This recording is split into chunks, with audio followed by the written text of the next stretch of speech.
You recognize the Ankh and the Eye of Horus instantly. But what did they truly mean to the people who created them?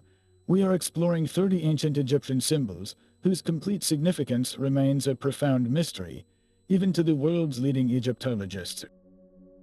By the end, you will understand why these icons are far more than simple pictures, and why their deepest secrets are still fiercely debated today. We will uncover why a simple beetle represented the sun's journey, and how a single feather could decide a soul's eternal fate. What part of the ancient world's hidden language intrigues you the most? Its looped top and long crossbar make the Ankh one of the most recognizable shapes in history. We call it the key of life for a reason, but what was it truly unlocking? In ancient Egyptian art, this symbol is almost always in the hands of a god or a pharaoh. You see a deity touching a ruler's lips with the Ankh, bestowing not just life, but the very breath of it. This was not a common accessory for the average person. Its exclusive portrayal with the divine and the semi-divine pharaoh suggests it held a power ordinary humans were not meant to wield directly. So why was access so restricted? One compelling theory points to its shape as a powerful union. The oval loop is seen as feminine, representing the womb or the vulva, while the elongated crossbar and vertical line are interpreted as masculine. Joined together, they create a perfect symbol for the creation of life itself, the ultimate power held by the gods. Another idea connects it to the daily miracle of the sunrise. Imagine the loop as the sun rising above the horizon, represented by the crossbar, bringing life and light to the world once more. This ties the Ankh directly to the cyclical rebirth of the sun god Ra. Then there is the surprisingly mundane theory that it evolved from a practical object, the strap of a sandal. The loop would go around the ankle, with the long base being the sole. But if that is its origin, how did a simple sandal part transform into the ultimate emblem of divine life force? The gap between a footwear component and a sacred object held by Osiris is vast and deeply mysterious. Each of these explanations offers a piece of the puzzle, yet none feel completely satisfying on their own. The true, esoteric meaning of the Ankh, the one understood instinctively by an ancient Egyptian, remains just beyond our grasp. We can describe its shape and its use, but the profound spiritual resonance it carried is a secret the ancients kept for themselves. From the breath of life to a symbol of protection that feels almost alive. The Eye of Horus, or the Djed Eye, stares out from amulets, tombs, and temple walls with an intensity that transcends millennia. This was not a passive image, it was an active shield. To an ancient Egyptian, this symbol was a potent force field against evil, chaos, and misfortune, worn to ensure health and safety. Its power is rooted in one of mythology's most dramatic stories. The god Horus, rightful heir to the throne, fought a brutal and chaotic battle against his uncle Set, the god of disorder. In their violent struggle, Set ripped out Horus's left eye, tearing it to pieces. But the story does not end in darkness. The wise god Thoth, a master of magic and knowledge, found the scattered fragments and meticulously restored the eye, making it whole once more. This act of healing and restoration transformed the eye into a universal emblem of making things whole, of protection regained after a great loss. It became a gift from the gods to humanity, a divine remedy for the ills of the world. Yet this is where the mystery deepens in a way that still baffles scholars. When you look at the individual parts of the Eye of Horus, a strange pattern emerges. Each element corresponds to a specific fraction: 1/2, 1/4, 1/8, 1/16, 1/32, and 1/64. These fractions were the building blocks of Egyptian mathematics and volume measurement. But the intrigue does not stop there. Some interpretations also link these same parts to the 6 human senses: sight, smell, hearing, thought, taste, and touch. So was this a deliberate code? A hidden layer of meaning woven into the symbol's very design by ancient priest-scribes? Did they intend to fuse the concepts of physical wholeness, mathematical precision, and human perception into a single, powerful icon? Or are we, with our modern minds, seeing patterns and connections that were never truly there, imposing a beautiful but accidental complexity onto an ancient symbol of faith? The question remains unanswered, a silent debate between the past and the present. We see the eye, we know its story, but the full scope of its cosmological significance, the reason it resonated on so many simultaneous levels, is a secret the symbol keeps to itself. That very same idea of making things whole finds a strange but powerful echo in the humble Scarab beetle, a creature the Egyptians saw as a walking miracle. Watch one of these beetles at work, and you will see it pushing a perfect sphere of dung across the ground, a tireless effort that to the ancient mind mirrored a cosmic event. They saw the sun god, Khepri, doing the very same thing, pushing the disk of the sun across the sky each day. Just as the beetle rolled its ball, Khepri rolled the sun, ensuring the dawn would always follow the night. This simple observation transformed the insect into a living symbol of the sun's daily rebirth and the eternal cycle of life. But the true mystery, the detail that still leaves scientists and historians perplexed, lies in what the Egyptians believed happened inside that ball of dung. They were convinced the scarab beetle was male, and that it deposited its seed into the dung ball. From this ball, with no visible female involved, a new beetle would spontaneously generate and emerge.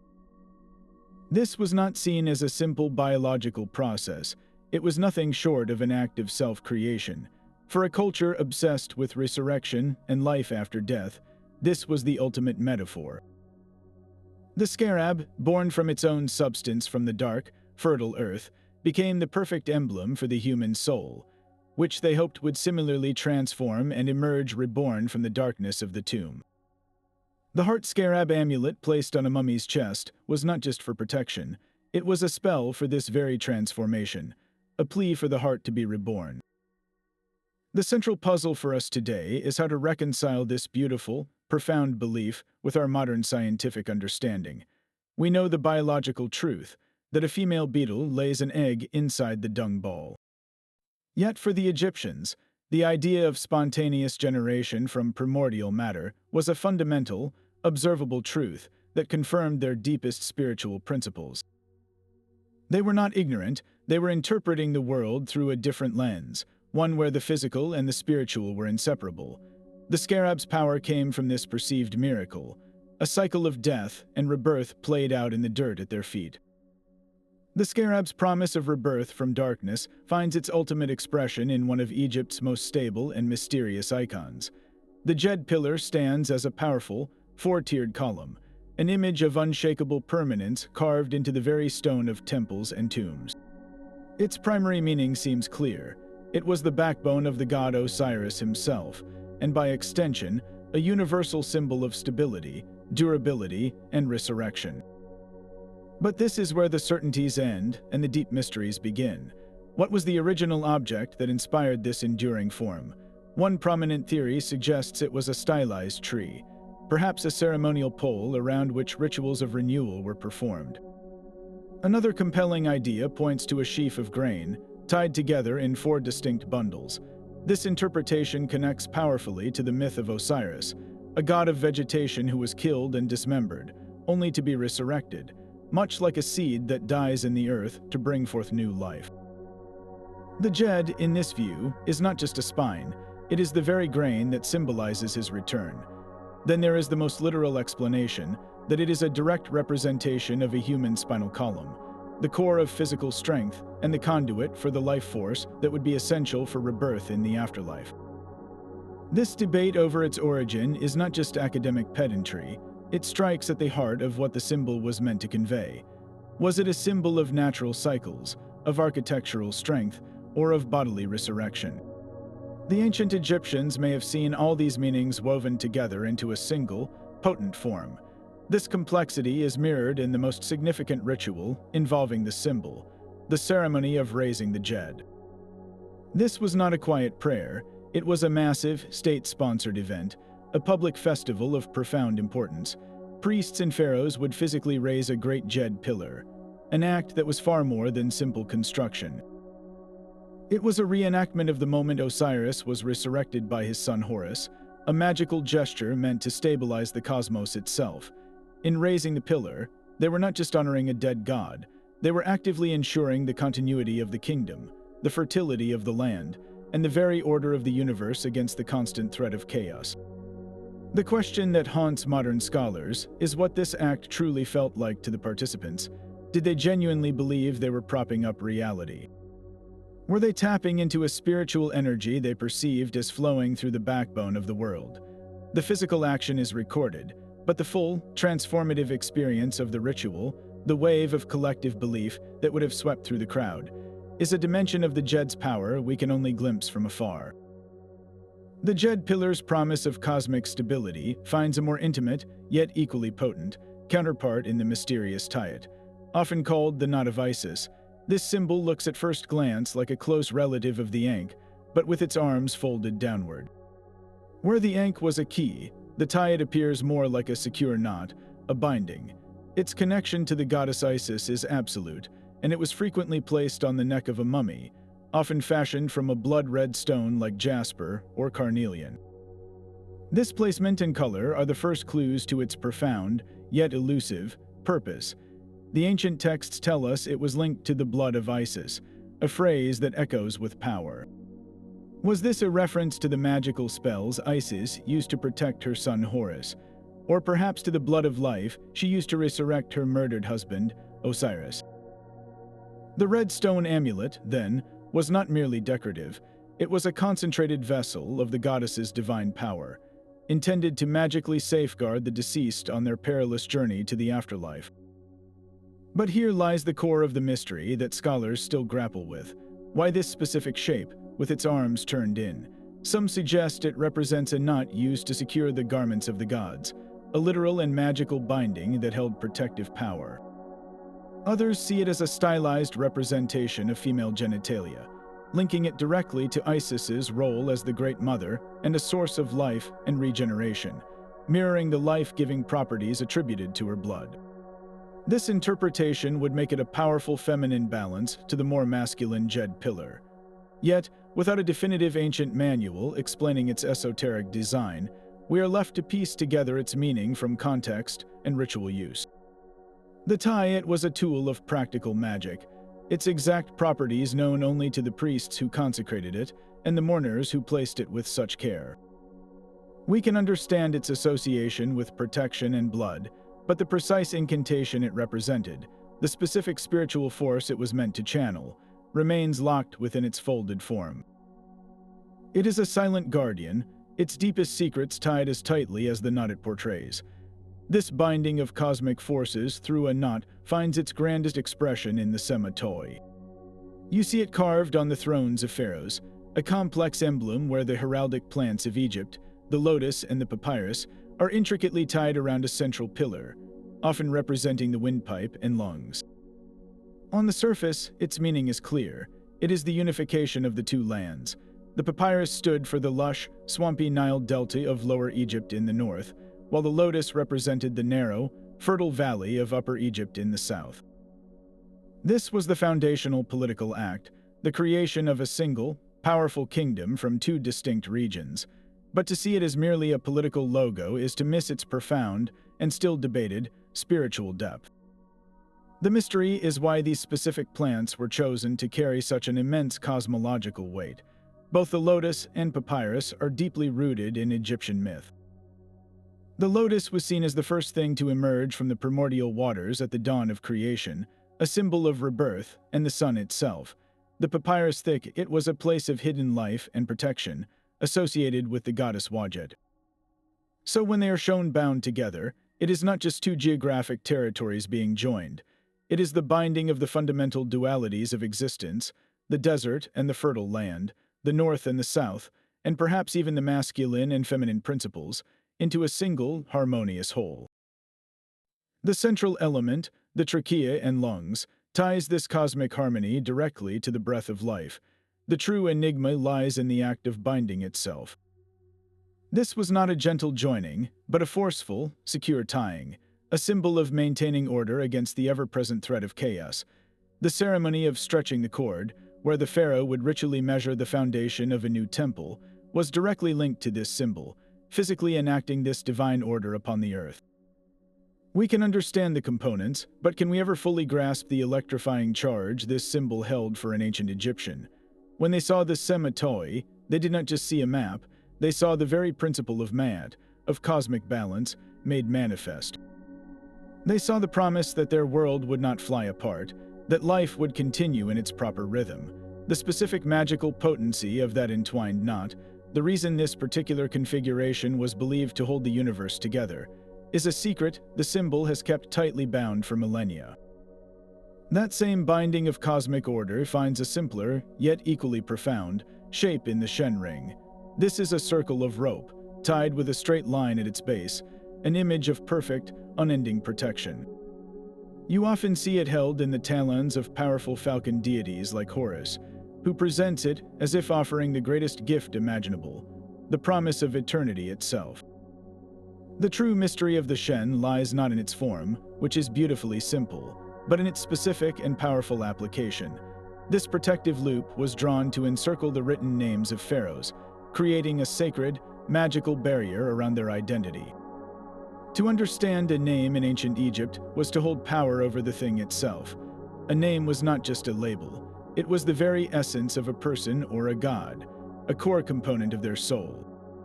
So to enclose a royal name within the Shen ring was to perform a powerful act of magic. It was sealing the king's identity, his very being, inside a fortress of eternity, safeguarding it from any harm, erasure, or the chaotic forces of oblivion. This raises a deep and puzzling question for us today. What did this unbroken circle truly mean within the Egyptian concept of time? Our modern view of time is often linear, a straight arrow moving from past to future. But for the Egyptians, time was deeply cyclical, like the endless rising and setting of the sun, the annual flooding of the Nile, and the eternal journey of the soul. The Shen ring, with no beginning and no end, perfectly captured this sacred cycle. It was not just a long duration, it was the very principle of a protected, repeating forever. This is why its connection to divine and royal identity was so absolute. A pharaoh was not just a man, he was the living embodiment of Horus, a crucial link in the chain of cosmic order. By placing his name within the Shen, the Egyptians were not merely wishing him a long life. They were magically ensuring his place in the eternal cycle of the gods, binding his soul to the unending rhythm of creation. The loop of rope was a spiritual engine, actively maintaining the divine right of the king across the boundless expanse of time. We can see the symbol and understand its general purpose, but the full, lived experience of that belief, the certainty that a simple drawn circle could defend a soul against the ravages of eternity, is a level of faith that remains just beyond our modern comprehension. While the Shen ring offered protection through a perfect loop, another symbol commanded power through a staff of unmistakable authority. The scepter stands as a formidable object, a long staff topped with the head of a strange, unidentifiable creature, and ending in a forked base. This was the ultimate emblem of dominion, carried by gods and pharaohs to signify their absolute rule over both the land and the cosmic order. Yet the very source of its power is shrouded in a deep and unsettling mystery. What kind of animal is that staring out from the top? It is not a jackal, not a fox, not a dog. Its long snout and pricked ears defy a simple classification, leaving Egyptologists to debate its true nature for over a century. This is not a minor detail, it is central to the scepter's enigmatic identity. The ambiguity deepens when we trace its powerful, and somewhat dangerous, connections. The scepter is intimately linked to Set, the volatile god of chaos, desert storms, and violence. This association presents a profound paradox. How could a symbol representing the pharaoh's divine authority, the very bedrock of order and stability, be so closely tied to the god of its opposite? Set was the murderer of Osiris, the embodiment of disruption, yet he was also a necessary force, a defender of the solar bark who used his chaotic strength to fight the serpent of utter chaos, Apophis. The scepter seems to encapsulate this dangerous duality. It represents a raw, untamed power that the pharaoh had to harness and direct. The forked base may symbolize the two halves of Egypt, with the ruler's power firmly planted in both. But the animal head remains the key.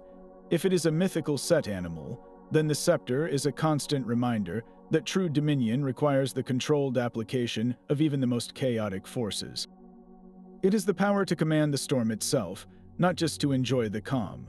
The unsettling truth is that the ancient Egyptians may have intentionally kept the animal vague, understanding that the ultimate nature of raw power is, and perhaps should be, impossible to fully define or tame.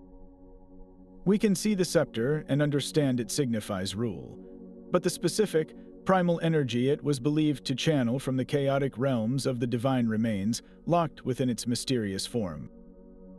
That raw, untamed power of the scepter found its most focused and lethal expression in the Uraeus. This was no mere decorative emblem. It was a living, breathing weapon fused to the royal crown. The rearing cobra, with its hood flared and ready to strike, was the ultimate symbol of a pharaoh's sovereignty, a constant visual declaration that this ruler was not just a man, but a god on earth, vested with the direct authority to protect and to destroy. Its power was a terrifying paradox, both a shield for the kingdom and a spear aimed at its foes. The origins of this potent symbol are deeply rooted in the cult of the goddess Djed, the patron deity of Lower Egypt. She was often depicted as this very cobra, a fierce protector of the king, but the central, burning mystery lies in the exact nature of the Uraeus's legendary attack. Texts describe it spitting fire, a concept that blurs the line between the literal and the magical in a way we struggle to fully comprehend. Was this a poetic description of the cobra's actual venom, a toxin so potent it was perceived as a kind of liquid fire burning through the veins? Or was it a purely magical fire, a divine flame summoned from the brow of the sun god Ra himself, capable of incinerating enemies with a mere thought from the pharaoh?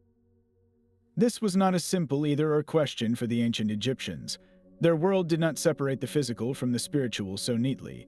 The Uraeus's fire was likely both at once, a supernatural venom that operated on both a physical and a cosmic level. It was believed to be the instrument of the pharaoh's instant, inescapable judgment. An enemy, whether a human rebel or a chaotic demon, could be struck down by this fire from a distance, their body and soul simultaneously consumed. The Uraeus was therefore the ultimate deterrent, a silent promise that the king's gaze alone could bring annihilation. Yet, this raises a profound question about the nature of Egyptian kingship. To wear such a symbol was to constantly channel a force of immense destruction. How did a pharaoh live with that responsibility, with a goddess of fire and venom coiled perpetually on his brow? The Uraeus was not just a symbol of power, it was a physical burden, a reminder that divine authority carried the terrifying duty to unleash righteous fury. We can see the cobra on every statue and headdress, but the precise, terrifying experience of that belief, the sensation of housing such a volatile and sacred power, is a flame that has long since gone out, leaving only the silent, coiled form behind. The Uraeus was a weapon of external, fiery judgment, but the Egyptians believed our internal being was a constellation of separate parts. Two of the most vital and most misunderstood were the Ba and the Ka. We often clumsily translate the Ba as the personality or soul, and the Ka as the life force or spirit. But these English words are pale, clumsy approximations for concepts that were as real and tangible to the ancient Egyptians as their own hearts. The Ba was depicted as a human-headed bird, a creature able to fly freely between the tomb and the world of the living after death. It was the unique essence of a person, everything that made you who you were, your memories, your character, your very identity. The Ka, shown as a pair of upraised arms, was something else entirely. It was not just a spirit, but a kind of spiritual double, a vital energy that was bestowed upon you at birth and needed sustenance to survive, even after death. This is why tombs were filled with food offerings to nourish the Ka for eternity. The profound mystery that haunts Egyptology is how these two components truly interacted. Did the Ba and the Ka travel together in the afterlife? Did one depend on the other? The funerary texts describe a complex journey, a perilous voyage where the deceased had to be made whole again, reuniting all their spiritual parts to achieve eternal life. But the precise mechanics of this reunion, the exact relationship between the personality bird and the life force arms, are details that the ancient priests never felt the need to fully explain in a way we can now comprehend. Their entire spiritual cosmology was built on a framework we can only partially reconstruct. We see the symbols, we read the spells, but the lived experience of being a Ba and a Ka, the true sensation of this fragmented self seeking wholeness in the afterlife, is a dimension of their belief system that is forever lost. It represents a map of the human soul that we can study, but whose deepest territories we can never fully explore. While the Uraeus symbolized a king's power over the living, a very different crown represented dominion over the realm of the dead. The Eight of Crown is an unmistakable and imposing headpiece, a tall white central core flanked by two sweeping ostrich feathers. This was the crown of Osiris, the green-skinned god of the underworld, and its unique design holds a mystery as deep as the afterlife itself. Why was this specific crown, with its curious feathers, so intrinsically linked to the resurrected Lord of the Dead? On the surface, the tall white cap resembles the crown of Upper Egypt, establishing Osiris's undiminished royal status even in death. He was not a deposed god, but a sovereign of an eternal kingdom. The true puzzle lies with the two ostrich feathers. Some scholars argue they represent truth and justice, the foundational principles of Ma'at that Osiris upheld in his role as the final judge of souls. The feather of Ma'at was, after all, the weight against which every human heart was measured. Yet others propose a more nuanced meaning. The ostrich feather is remarkably symmetrical, with its veins perfectly balanced on either side of the central shaft. This could symbolize the perfect equilibrium Osiris maintained in the underworld, a state of cosmic balance that mirrored the order of the living world, but was far more stable and permanent. His was a kingship not of conquest and expansion, but of absolute, unwavering judgment and balance. This explains why the Eight of Crown was almost never worn by a living pharaoh. To don it would be to claim a form of authority that no living being could wield. The pharaoh was the living Horus, the dynamic ruler of the earthly plane. Osiris was the departed king, the static and just ruler of the eternal realm. The Eight of Crown was a visual declaration of this fundamental division. Its distinct shape conveyed a chilling and majestic truth, that the ultimate form of kingship was not found in the palaces of the living, but in the silent, hallowed halls of the dead, where every soul would finally stand before the serene and feather-adorned judge. This same power over life and death, so starkly represented by the Eight of Crown, finds a more joyous and sensuous expression in the Ma'at necklace. Far more than mere jewelry, the Ma'at was a complex ritual object, a heavy, multi-stranded beaded necklace with a distinctive counterweight, often shaped like a keyhole or a fertility symbol, that hung down the wearer's back. Its primary association was with the goddess Hathor, the deity of music, dance, love, and motherhood. To wear or carry a Ma'at was to directly invoke her divine essence, a force of celebration, fertility, and potent protection. Yet this is where the symbol reveals a fascinating and perplexing duality. The Ma'at was not a silent adornment, it was a musical instrument. When shaken, its many beads would create a soft, rhythmic rustling, a sacred sound used in the ecstatic rituals dedicated to Hathor. This sound was believed to pacify the gods and drive away evil spirits.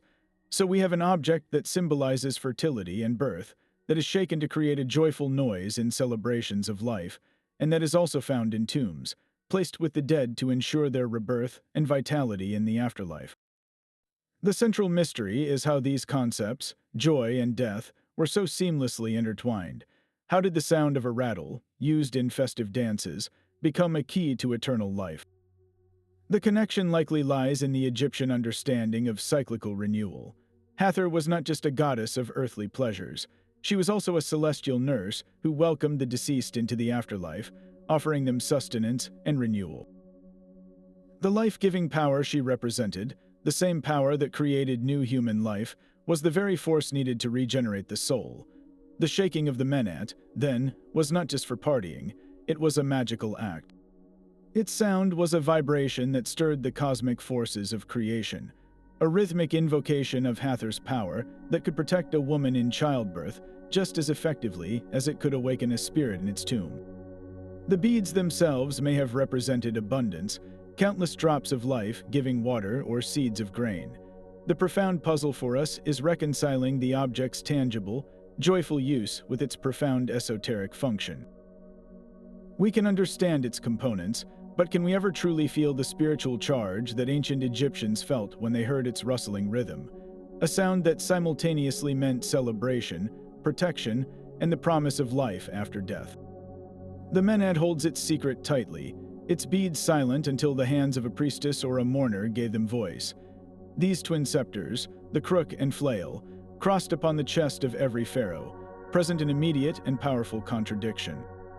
One is a gentle shepherd's crook, the other a brutal threshing tool. Their agricultural origins are undeniable, but for the god-king who held them, their meaning reached far beyond the farmyard into the very mechanics of the cosmos. The crook, or heka, was the instrument for herding sheep, for guiding and protecting the flock from harm. In the hands of the pharaoh, it symbolized his role as the shepherd of his people, the one who gathered the population of Egypt and kept them safe within the fold of civilization, protected from the chaos of the outside world. The flail, or nekhaka, was used to beat sheaves of grain to separate the valuable wheat from the worthless chaff. This was the pharaoh's role as the judge, the one who must sometimes apply harsh force to separate right from wrong, order from disorder, the productive from the useless. The mystery that captivates scholars is how these two implements were understood on a divine level. Was this a simple metaphor for benevolent guidance and punitive justice? Or was it something far more profound? Some interpretations suggest the crook was meant to gather not just people, but the cosmic energy of the gods, herding divine power to nourish the kingdom. The flail, in this esoteric view, was not for punishing people, but for threshing the chaotic forces that constantly threatened Ma'at, beating back the spiritual darkness so that light and order could prevail. The pharaoh, holding both, was performing a continuous act of cosmic maintenance. He was the living fulcrum between nurturing care and destructive necessity. He provided sustenance, like the grain itself, while simultaneously wielding the power to winnow. This duality was the essence of his divinity. He was not just a ruler, but a fundamental force of nature, as essential and as fearsome as the annual Nile flood that both fertilized the land and could, if unbalanced, destroy it. The true, lived understanding of this power, the weight of holding both the gentle crook and the punishing flail, is a feeling etched into the stone of 1,000 statues, yet its full spiritual gravity remains just beyond our grasp.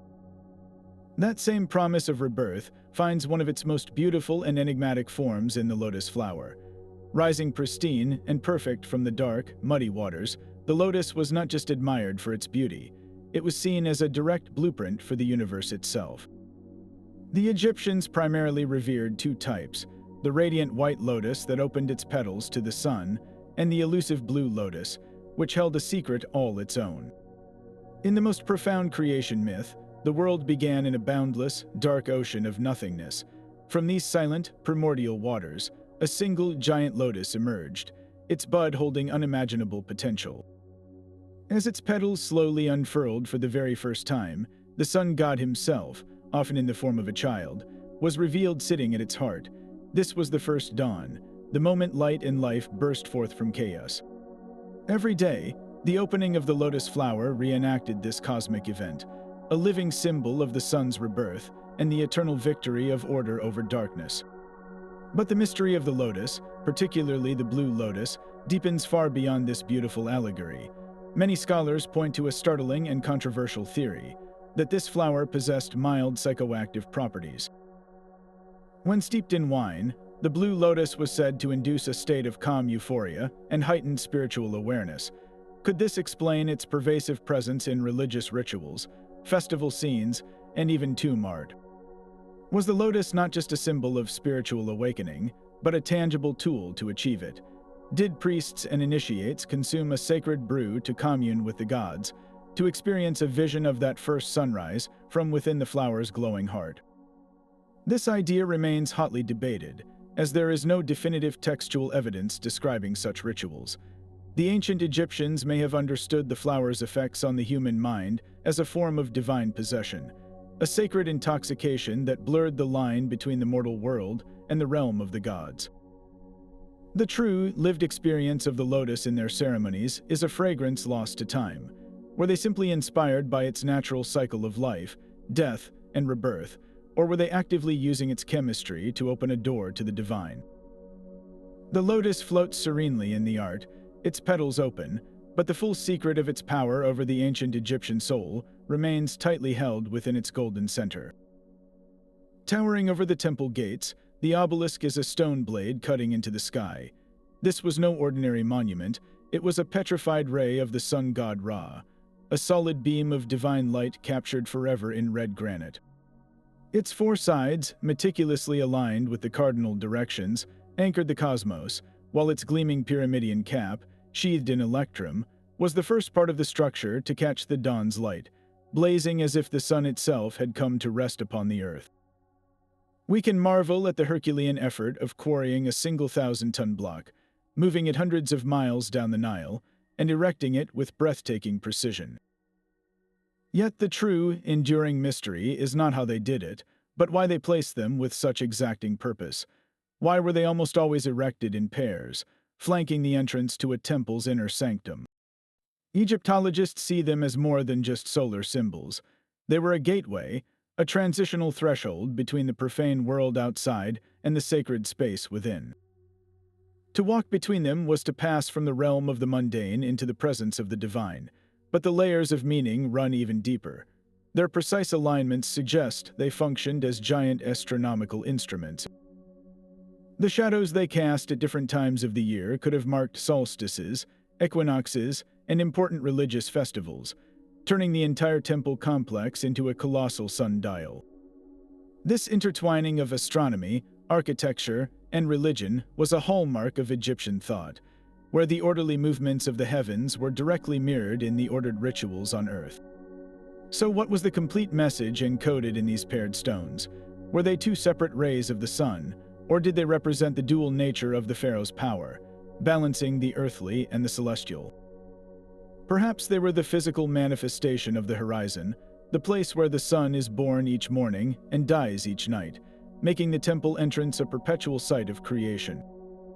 The specific ritual performed in the space between them, the exact magical charge that this symmetrical arrangement was believed to create, is a resonance we can no longer hear. We see the towering forms, we understand their solar connection, but the full spiritual symphony they conducted at the gateway to the gods is a composition we are still struggling to decode. The sun encircles everything, and so did the pharaoh's power. Encasing his most sacred possession, his name, was the Karduch, an elongated oval loop with a horizontal bar at one end. This was not a simple frame, it was a fortified enclosure, a royal rope drawn around the very identity of the king. The message was as vast as the sky itself. The pharaoh ruled over all that the sun disk encircled in its daily journey. His dominion was the entire world. We understand its primary function clearly, to magically protect the royal name from being erased, damaged, or spoken with ill intent. In a culture where a name was a core component of the soul, to destroy the name was to annihilate the person for eternity. The Karduch was a shield against this spiritual murder. But this is where a simple explanation ends and a geometric mystery begins. Why this specific oval shape? Its connection to the Shen ring, that protective circle of rope, is undeniable. Many scholars see the Karduch as a direct evolution of the Shen, stretched to accommodate the longer royal names, yet the shift from a perfect circle to an elongated oval is profound. A circle represents eternity, a cycle with no beginning and no end. An oval, however, has two distinct foci, a stretched form that some theorists suggest might represent the path of the sun across the sky, or the elongated shape of the cosmos itself. Was the Karduch, therefore, a more specific and powerful declaration than the Shen? By placing his name inside this solar loop, was the pharaoh not just claiming protection for eternity, but actively asserting that his soul was now the central axis around which the ordered universe revolved? The very act of inscribing a name inside the Karduch was a potent spell, a continuous incantation that bound the king's identity to the cosmic order. Every time it was carved into stone or written on papyrus, that magic was renewed. The profound question that remains is whether the ancient Egyptians perceived a tangible, spiritual difference between the circular protection of the Shen and the oval dominion of the Karduch. We can see the shape and understand its function, but the precise resonance of that elongated loop, the reason it felt like a more fitting container for a Sun King's soul, is a subtle nuance of sacred geometry that we can only glimpse from the outside. The royal Kardach carved a king's name into the fabric of the cosmos, but another symbol mapped the very heavens those kings hoped to join. The Seba star, a simple five-pointed design, appears everywhere from the ceilings of grand temples to the deepest tomb chambers. It represented the star gods and the constellations, the immortal beings who illuminated the night sky. On the surface, it seems straightforward, a symbol of the stars themselves. But the true mystery of the Seba is not what it depicts, but what it conceals. These stars were not just pretty lights, they were a complex celestial script, a divine language of navigation that guided the Egyptians in two simultaneous and perilous journeys. The first was a journey across the physical world. Egyptian sailors used the constellations to chart their course on the Nile and the Mediterranean, their boats following star paths etched into their collective memory. But the second, more profound journey was spiritual. The same star patterns that guided a ship were believed to map the treacherous geography of the Djed, the underworld. The deceased pharaoh's soul was thought to sail a celestial boat through this dark, star-filled realm, passing through gates guarded by demons and navigating riverways of night. The Seba stars were his divine chart, the only map that could lead him to eternal life alongside Osiris. The enigma that baffles modern astronomers and Egyptologists alike is the precise correlation between these symbolic stars and the actual night sky. We can identify some constellations, like the unmistakable shape of the Great Bear, which the Egyptians saw as the foreleg of a bull. But so many of the star gods named in the funerary texts remain celestial ghosts, their true identities lost. Were they specific stars we still see today, or were they mythical constellations, spiritual waypoints that existed only in the sacred geography of the Djed? The Egyptians possessed a sophisticated knowledge system, a perfect fusion of practical astronomy and deep esoteric belief, where learning the paths of the stars was a form of sacred discipline essential for the soul's survival. We have recovered the star clocks and the decan lists, but the full living understanding of how to read that star map for the final, most important voyage is a knowledge that is largely set with the sun, leaving behind only the silent, five-pointed key.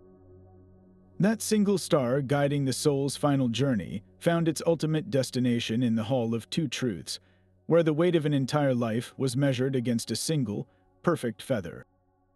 The feather of Ma'at was the absolute standard of truth, justice, and cosmic order. It was not merely an ornament, it was the physical embodiment of a universal principle that held the stars in their courses and ensured the Nile would flood each year. To live in accordance with Ma'at was to be in harmony with the universe itself. This concept reached its most dramatic and terrifying expression in the weighing of the heart ceremony. After death, the deceased was led before Osiris and a tribunal of gods. Their heart, believed to be the seat of intelligence and morality, was placed on one side of a giant scale. On the other side rested the feather of Ma'at. If the heart was as light as the feather, the soul was declared true of voice and granted eternal life. If the heart was heavier, it was devoured by the monstrous Ammit, a creature part lion, hippo, and crocodile, resulting in a second, final death. The central haunting mystery of this entire process is one the ancient texts never fully clarify. What were the exact criteria for a light heart?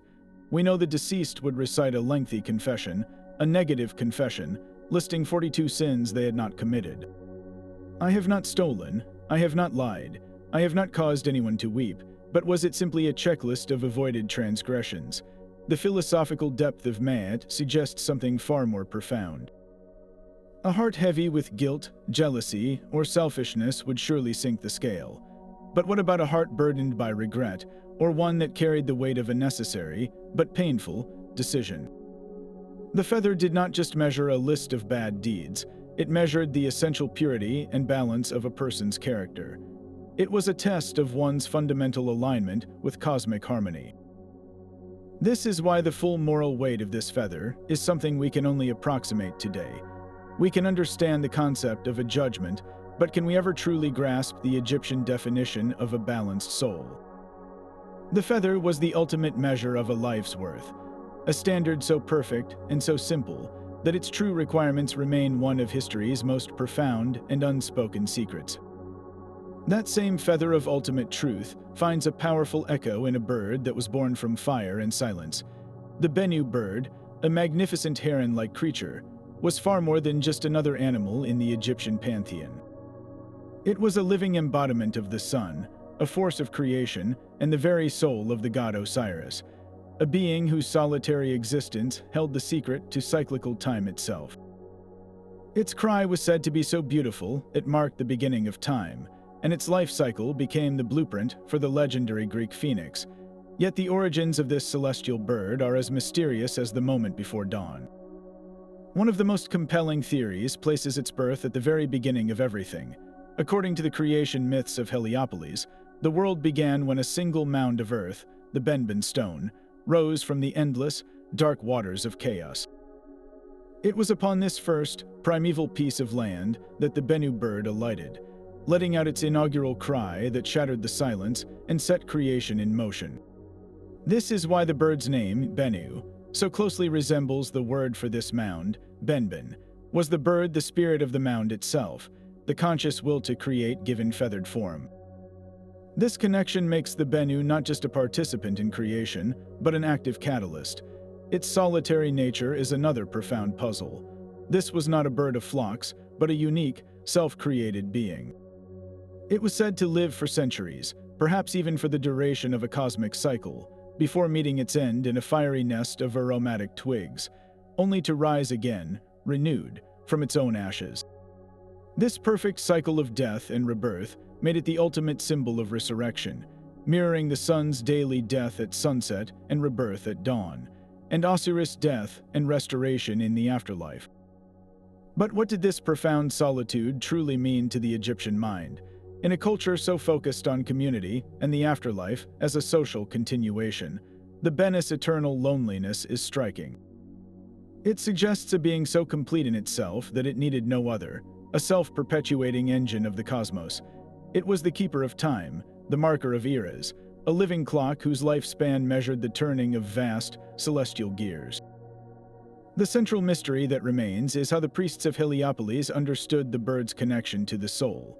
As the Ba of Osiris, the Bennu represented the god's transcendent, mobile spirit, freed from his mummified body to rule the afterlife. But was the bird a symbol, or was it believed to be a literal, physical creature that occasionally manifested in the world?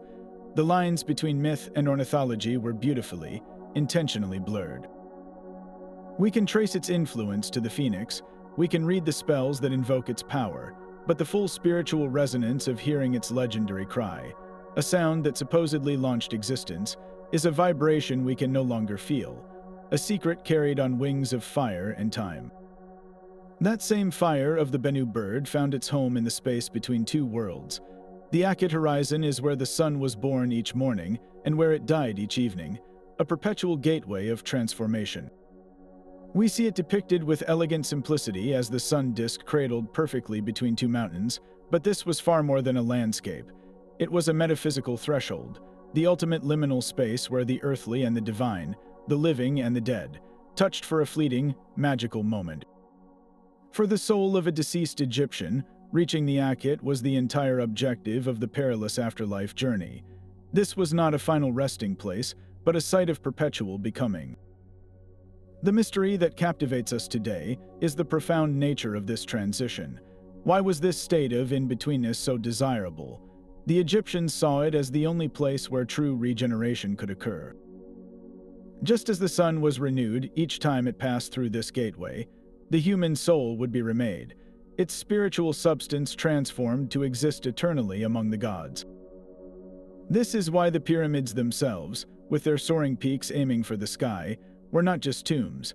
They were colossal machines designed to project the pharaoh's soul directly toward the Akhet. They were man-made mountains channeling the king into that sacred space of rebirth. The two mountains flanking the sun, often named Manu and Baku, were not passive landmarks.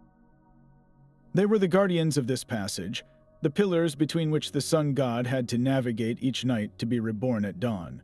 So when a person's soul reached the Akhet, it was participating in the same cosmic cycle as the gods. It was achieving a state of being that was neither fully here nor there, but eternally poised in the moment of renewal. The full spiritual significance of this concept, however, remains deeply complex. What did it truly feel like to exist in that horizon state? Was it a conscious, blissful existence, or a form of sublime dissolution into the cosmic rhythm? The ancient texts describe the goal, but the subjective experience of the soul, the sensation of being perpetually reborn in that luminous gateway, is a mystery as vast and silent as the horizon itself. There is a god who holds the years in his hands. Kneeling in the hieroglyphs, the deity clutches a notched palm rib in each fist, a symbol so direct it feels almost like an ancient mathematical equation. Each one of those notches represented a year, and when held them aloft, he was presenting the gift of millions upon millions of years, the very embodiment of eternity. This was not the abstract forever we imagine today, a straight line stretching into an endless, empty future. For the Egyptians, eternity was a grand, repeating cycle, a cosmic loop of renewal where the sun died and was reborn, the Nile flooded and receded, and the king's reign was perpetually reaffirmed. Was the personification of this immense, cyclical time. Yet, the profound mystery lies in how a simple counting tool, a rib with notches, could transform into a symbol of the infinite. The palm rib was a practical object, used for tallying years in temple records, but in the hands of a god, it became something else entirely. It was as if by holding the instruments of measurement, was demonstrating that he had counted all the years, that he existed outside of their relentless march. He was not subject to time, he was its master, offering limitless duration to the gods and the pharaohs he served. This concept of a cyclical, rather than linear, eternity is perhaps the most difficult for our modern minds to fully internalize. We think of time as a one-way street, but the Egyptians saw it as a sacred, spinning wheel. Kneeling with his palms ribs, was the axle of that wheel, the stable center around which all of existence turned, forever. The true, lived understanding of what it meant to be granted a million years in this context, to have your soul inserted into that eternal cycle, is a feeling of cosmic security we can scarcely fathom. That mastery of time and the cosmos was not left to the gods alone. Priests and astronomers wielded a simple, brilliant instrument, the merkit, whose precision still defies easy belief. Its design was almost startlingly humble, a forked palm stick with a vertical slit cut into it, used in conjunction with a plumb line. Yet this was the tool that allowed the Egyptians to track the movements of stars with breathtaking accuracy, to establish true north, and to align their colossal temples to a degree of perfection that seems impossible without modern technology. The process was a ritual of beautiful simplicity. An astronomer, known as a seer of the stars, would use the forked stick as a sighting tool, aligning the slit with a specific circumpolar star. By watching the stars transit through this narrow window and using the plumb line as a vertical reference, he could determine the exact time of night and, over successive nights, chart the star's path with meticulous care. This was not merely scientific observation, it was a sacred act. The true north they established was not a geographic abstraction. It was the axis around which the entire cosmic order, Ma'at, revolved. When they laid the foundation of a temple, they were not just building a structure, they were anchoring a piece of the divine blueprint to the earth, ensuring the building itself was a perfect mirror of the heavens. The profound mystery is how this simple forked stick achieved such an intimate dialogue with the universe. The merkit represents a level of integration between science and religion that our modern world has largely lost. For the astronomer priest, there was no distinction between measuring a star's transit and performing a ritual to uphold creation itself. Every time he sighted a star, he was actively participating in maintaining the balance of the cosmos, ensuring the sun would rise, the Nile would flood, and order would prevail over chaos. We can reconstruct the tool and understand its mechanics, but we can never fully replicate the mindset of the person who used it, for whom pulling a string to create a vertical line was simultaneously an act of engineering and a prayer that held the universe together. But the preservation of the body was only one part of the soul's survival. For the ancient Egyptians, the internal organs held a sacred importance all their own, a belief made terrifyingly tangible by the canopic jars. These 4 vessels, placed solemnly beside the mummy in the tomb, were not mere storage containers. They were miniature sarcophagi, each one guarded by a unique deity, a son of the god Horus, whose stopper carved in stone or faience revealed its celestial protector. The human-headed Imseti watched over the liver, the baboon-headed Hapi guarded the lungs, the jackal-headed Duamudef protected the stomach, and the falcon-headed Kebe-Senuf kept the intestines safe. This quartet formed a divine shield around the most vital parts of the physical self.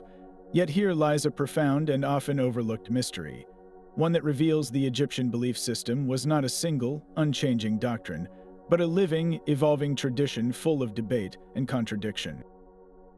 The assignment of which son of Horus protected which organ was not set in stone for all time. In some periods and in some regions, the associations were completely different.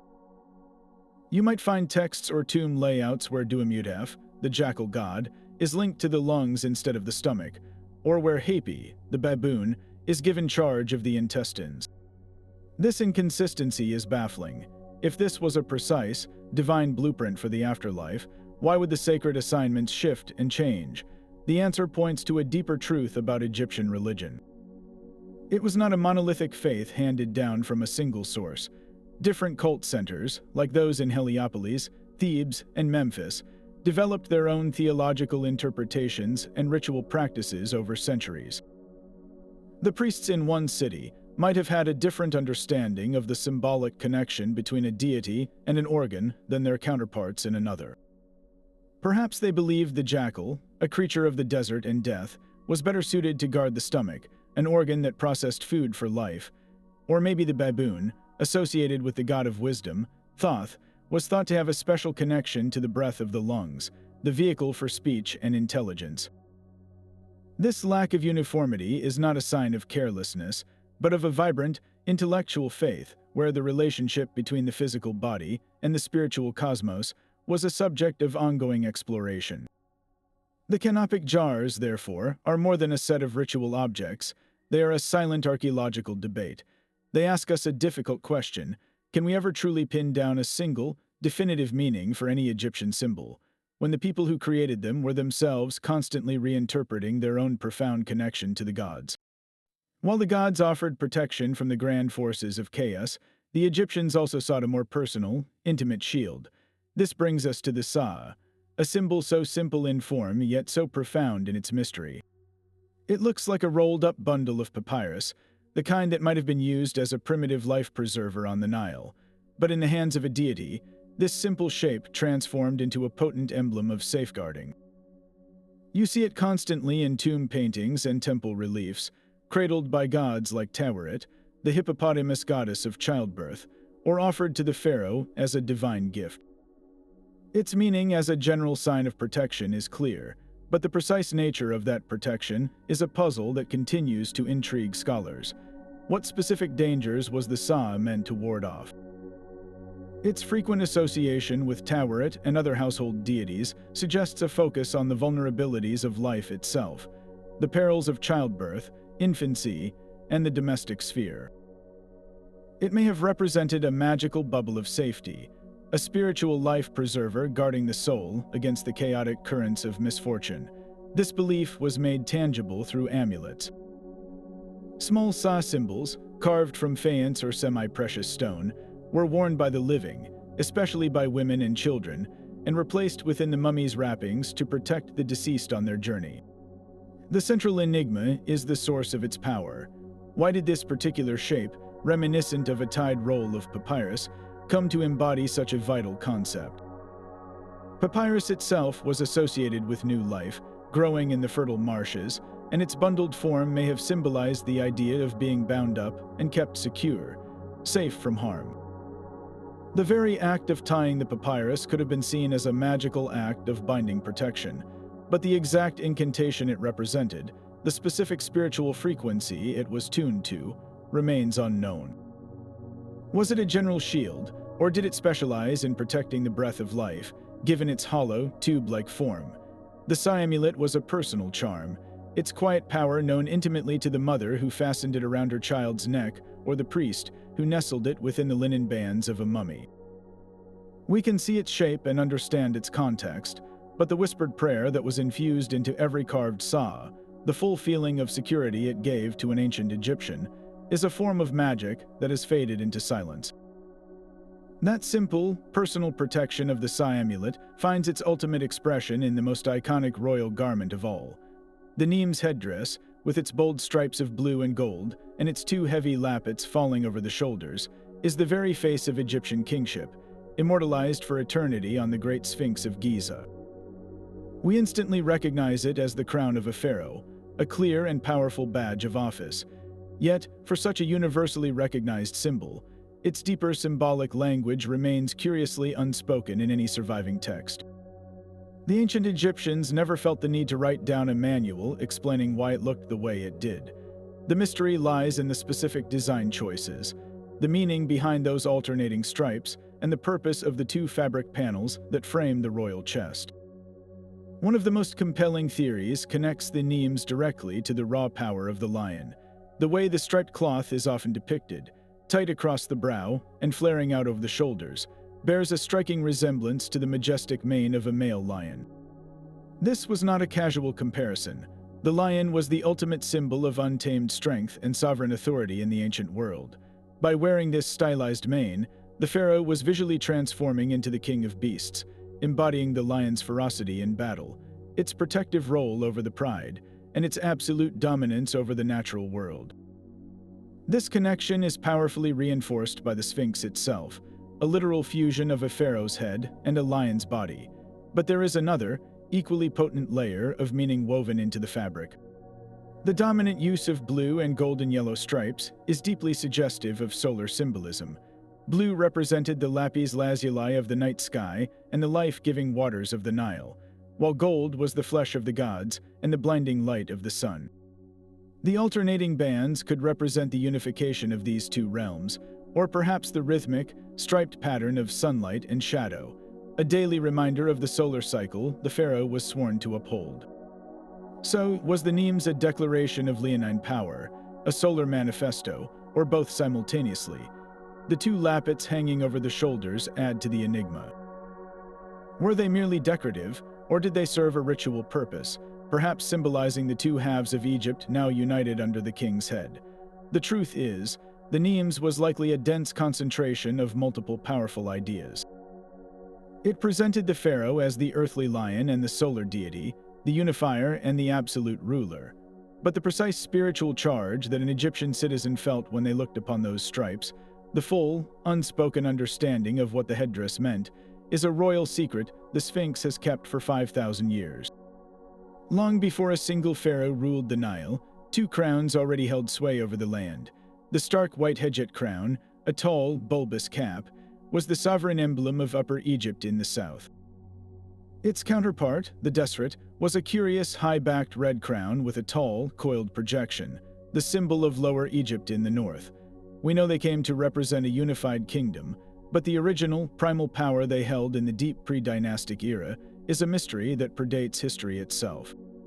What did these colors and shapes mean to the people who first fashioned them, centuries before the first pyramid was even a thought? The color white, for the Djed, almost certainly represented purity, and perhaps the brilliant, illuminating power of the sun god. Its simple, elegant form may have been intended to evoke a sense of divine order and luminous authority. But the red Deseret crown is a far more complex and troubling puzzle. Red was a dangerous, dualistic color for the ancient Egyptians. It was the hue of the barren, life-sucking desert, the domain of the chaotic god Set. It was the color of blood, both the life force and the substance of violence. So why would a kingdom choose this chaotic, dangerous color as its primary symbol of sovereignty? One compelling theory suggests that the power of the Deseret crown was not in denying chaos, but in mastering it. By wearing the red crown, the ruler of Lower Egypt was visually demonstrating his divine ability to control the destructive forces of the desert and channel the potent energy of blood and life. He was not a king of peace, but a king who could wield necessary violence to protect his people, turning the very essence of chaos into a tool for order. The strange, coiled projection on the back of the crown only deepens the enigma. Some see it as a stylized bee's stinger, an emblem of a land capable of a sharp, defensive strike. Others interpret it as the proboscis of the red fly, another ancient symbol of Lower Egyptian royalty that represented tenacity and persistence. The unification of Egypt under Narmer, famously depicted on the palette showing him wearing both crowns, was therefore more than a political merger.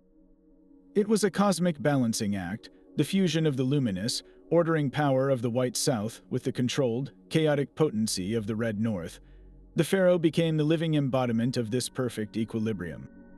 Yet the visceral, gut-level reaction that an early farmer from the Delta would have had upon seeing the desperate crown, the immediate understanding of its raw, untamed power, is a feeling lost to the deep past. We can decode the colors and guess at the shapes, but the original magic woven into the fabric of these first crowns is a secret the desert wind has long since stolen away.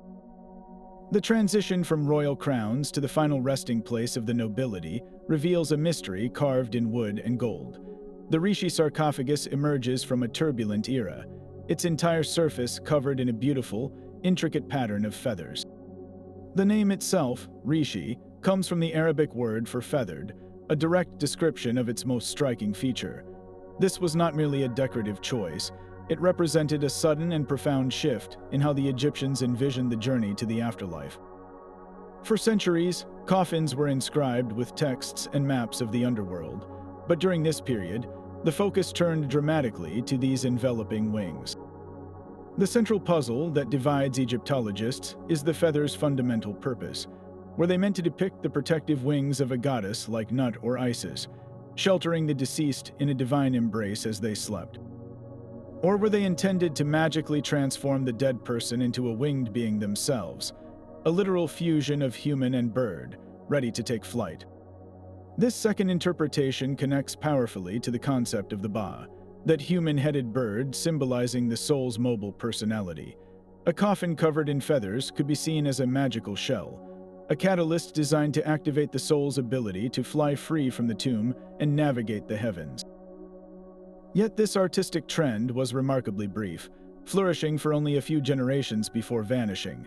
Why did this powerful symbol of winged transformation capture the imagination so intensely, only to be abandoned? Was it a theological innovation that failed to take permanent root, or a localized belief from a specific group of powerful nobles? The Rishi coffin stands as a beautiful, silent question, its countless feathers a testament to a fleeting but deeply held hope that the path to eternity was not walked, but flown. Two mythical beasts face each other, their impossibly long serpentine necks coiled and intertwined in an eternal struggle. This is the serpopard, a creature of pure paradox, with the powerful body of a leopard and the elongated neck and head of a snake. You find this bizarre hybrid not in the grand halls of temples, but on the earliest known artifacts, like the famous Narmer palette, a slate tablet used for grinding cosmetics. Its presence there is one of Egypt's most enduring artistic mysteries, for this specific creature appears nowhere else in their vast mythology. It is a ghost in their iconography, used powerfully at the dawn of their civilization and then seemingly abandoned. The leading theory paints the serpopard as a personification of the chaotic, untamed natural world, the wild forces that existed before the ordered kingdom of Egypt was established. The leopard's body suggests brute, terrestrial strength, while the serpent's neck evokes a fluid, unpredictable, and potentially dangerous nature. But why combine these two specific animals into one chimeric being? A leopard is a known quantity, a powerful predator. A serpent is a potent symbol of both danger and regeneration. Fused together, they create something entirely new and unsettling, a perfect emblem for the formless, primal chaos that the early pharaohs claimed to conquer and control. This brings us to the most compelling part of their depiction, the intertwined necks. This is not a battle to the death, but a tense, balanced confrontation, a symbolic binding of chaos. On the Narmer palette, this entanglement is framed by human attendants, turning the scene into a potent ritual. The act of tying the serpopards together may have been a magical gesture, a way to harness the raw, wild energy of the universe and direct it, forcing chaos to restrain itself and thereby establishing a fragile, sacred order. The profound question is why this complex symbol was retired. Did its meaning become too archaic, its message of controlled chaos absorbed into more stable symbols like the sematoi? Or did the serpopard represent a specific, pre-dynastic understanding of the world that was later refined and simplified. We see the leopards and the serpents locked in their dance, but the full ritual power of that image, the specific incantation it enacted for those early kings, is a mystery as tangled as the beasts' own necks. From the tangled necks of mythical beasts, we arrive at a being so baffling it has become an online legend. The Djed appears in the Book of the Dead as little more than a white sheet with a pair of human legs and two enormous, staring eyes. Its description is brief, terrifying, and utterly perplexing. This creature is named as a smiter, a divine executioner capable of shooting fiery rays from its eyes to obliterate the enemies of the sun god. Yet beyond this fearsome job description, the ancient texts offer nothing more. They do not explain what the Djed is, what kind of deity or demon it represents, or why it looks the way it does. Its true form and nature are a complete blank, a ghost in the sacred texts. This profound lack of information is the core of the mystery. Why would the Egyptians include such a powerful and enigmatic figure in their most vital guide to the afterlife without any further clarification? The scribes who meticulously recorded every other ritual and spell felt no need to elaborate on this strange, sheet-clad entity. Perhaps its identity was considered so potent, so dangerous, that it was common knowledge among the priesthood and too sacred to write down. Or maybe its very ambiguity was the point. In the fluid and often terrifying landscape of the Djed, the underworld, some forces were better left unnamed and unseen, their power lying in their utter strangeness and unpredictability. The Djed was a divine weapon, a precision tool for cosmic justice that required no backstory. Its modern internet fame, where it has been playfully reimagined as a cute, floating phantom, stands in stark contrast to its original role. This whimsical reception highlights the vast gulf between our world and theirs. We can project our own meanings onto its blank form, but the ancient Egyptian who saw that illustration in a papyrus scroll knew they were looking at a being of pure, focused destruction, a silent guardian of the solar bark whose fiery gaze could erase a soul from existence. The Djed's lasting power comes from that perfect emptiness, an ancient riddle wrapped in a simple shroud, leaving us to wonder what other secrets the Book of the Dead still holds between its lines. That final, silent guardian of the solar bark, the Djed, represents a form of power that is absolute and unexplained, but there is another symbol that offers a complete, self-contained vision of the cosmos, a perfect loop of existence that needs no outside force to sustain it. The Ouroboros, the serpent eternally devouring its own tail, is an image of breathtaking simplicity and profound depth. While many associate it with Greek alchemy and medieval magic, its origins coil back deep into the Egyptian underworld. In the funerary texts enclosing a royal mummy, this serpent appears as a giant, coiled around the universe, consuming its own body. This was one of the earliest known conceptions of this iconic symbol, a powerful Egyptian vision of how the world truly worked. The mystery here is not what the symbol represents on the surface, for its message of cyclicality and eternity is clear. The true puzzle is the radical, almost philosophical, concept it forced the ancient mind to confront. This serpent was not just a picture of a cycle, it was a statement about the nature of time and creation itself. It embodied the idea of self-creation, where the end of one cycle is simultaneously the beginning of the next, with no external catalyst required.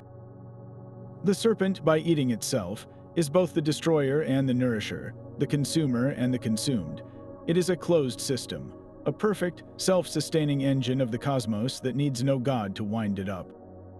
For the Egyptians, who saw cycles in everything from the sun's path to the Nile's flood, the Ouroboros was the ultimate expression of this principle. It was the universe in miniature, a map of eternity where everything that ends is merely preparing to begin again. This symbol asked them to accept a paradox, that destruction is not an end, but a form of renewal, and that the greatest power lies in a state of perpetual, self-generated transformation. Yet the full, esoteric weight of this idea in its original context remains just out of reach. Did they see it as a comforting promise of eternal return, or a terrifying vision of a universe trapped in an inescapable loop? The Ouroboros holds the answer in its silent, circular dance, a meaning as resonant today as it was millennia ago, and just as ultimately enigmatic. We have traveled from the breath of life, held in the Ankh, to the cosmic serpent of the Ouroboros, a journey across 30 symbols that formed the hidden language of an entire civilization. Yet for every answer we uncover, a deeper layer of questions remains. We can describe what these symbols were and how they were used, but the full, resonant meaning they held for the people who lived and breathed this belief system continues to elude our complete understanding. They are beautiful, intricate puzzles that the ancient world left behind, and each new archaeological discovery only adds another piece without ever revealing the full picture. The true, complete significance of these icons, the esoteric knowledge known only to the high priests and scribes, is a secret that the sands of Egypt guard fiercely. That is the enduring magic of this ancient land, its ability to whisper just enough to captivate us, while keeping its deepest mysteries forever silent. So we turn this final question over to you. Of all the symbols we explored, from the judgment of the feather to the silent, staring Djed, which one captures your imagination the most? Which ancient Egyptian symbol do you find the most mysterious, and why? Share your thoughts in the comments below. And if you enjoyed this deep dive into historical enigmas, subscribe for more journeys into the world's greatest unsolved puzzles.